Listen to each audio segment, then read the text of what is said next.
नागपुर महानगरपालिका चुनाव के तहत प्रभाग 32 से कांग्रेस की ओर से विलास करांगड़े, पुष्पा देशमुख, विश्वेश्वर अहिकर और ज्योति डोंगरे चुनावी मैदान में है। शुक्रवार को कांग्रेस उम्मीदवारों ने शारदा चौक परिसर में पदयात्रा कर स्थानीय नागरिकों से सीधे संवाद साधा।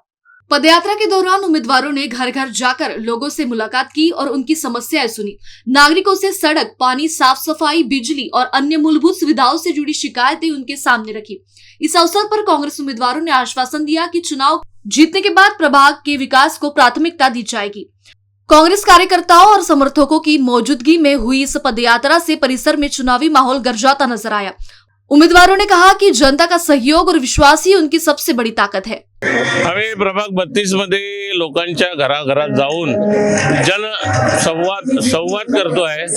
प्रत्येकांच्या ज्या समस्या आहे ते आम्हाला जनता सांगत आहे आणि खरंच म्हणजे जे सत्ताधारी जे आहे विकास केल्याच्या नावावरती जे वोट मागत आहे, खरंच या प्रभागामध्ये विकास झालेला नाही आणि जनता ज्या समस्या सांगतात आहे की इथे झाडूवाली बाई येत नाही, त्याच्यानंतर पोल आहे तिथे लाईट लागलेला नाही, पाण्याची समस्या आहे 24/7च्या नावावरती हे जे पाण्याची हे करताय की आम्ही या शहरामध्ये या प्रभागामध्ये 24/7 पाणी देतो आहे, पण तिथं असं कुठलंही नाही, फक्त अर्धा तास नळ येतो आणि लोकांना 4 गुंड पाणी मिळते।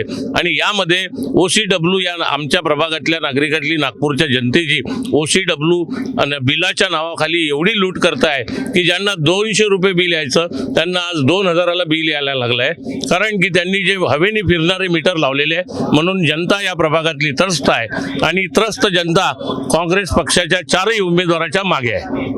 मी ज्योती नितीन डोंगरे, सावित्रीबाई फुले आणि ताजनगरमध्ये मला खूप जास्ती समस्या वाटलेली आहे। तिथे सगळ्यात मेन स्वच्छता नाही आहे आणि जे तिथली गटर लाईन आहे ती गेल्या 40 वर्षापासून जुनी आहे आणि तिथलं पाणी जो आहे दूषित होतं, विहिरीमध्ये जाऊन दूषित होत आहे आणि नळामध्ये पण येत आहे। स्वच्छता तर अजिबात नाही आहे।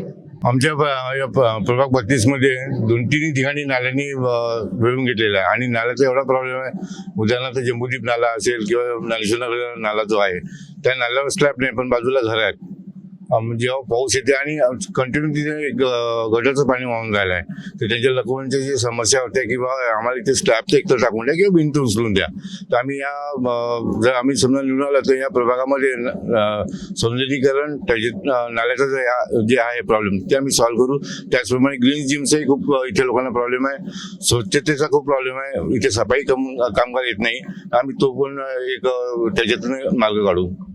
मी पुष्पा राजेश देशमुख, आम्ही प्रचार रॅलीमध्ये फिरत आहे तेव्हा असं जाणवलं की काही भागामध्ये जे पाणी आहे ते सायंकाळी नळ सोडतात, त्याच्यामुळे महिलांना खूप त्रास होत आहे। सायंकाळी कुठं जाता नाही येत, काही नाही, त्यामुळे त्रस्त आहेत। परत त्यांच्या सगळ्या महिलांचं म्हणणं आहे की आम्ही जेव्हा महिला उमेदवार निवडून देतो तर त्यांच्या ठिकाणी फक्त जेंट्स किंवा जेंट्स म्हणजे त्यांचे फक्त यजमान येतात, फक्त ते निवडणुकीपुरतच येतात। म्हणून त्यांची आग्रहाची विनंती असेल की आहे की बा आमच्या जर तुम्हाला आम्ही निवडून देऊ तर आमच्या घरापर्यंत या महिला उमेदवारच यायला पाहिजे। म्हणून आम्ही त्यांना हमी दिली आणि ग्वाही दिली की ताई आम्ही निवडून आल्यानंतर महिलाच येऊ, आमच्या ठिकाणी आमचे यजमान कधी येणार नाही आणि तुमच्या समस्या आम्ही दूर करू।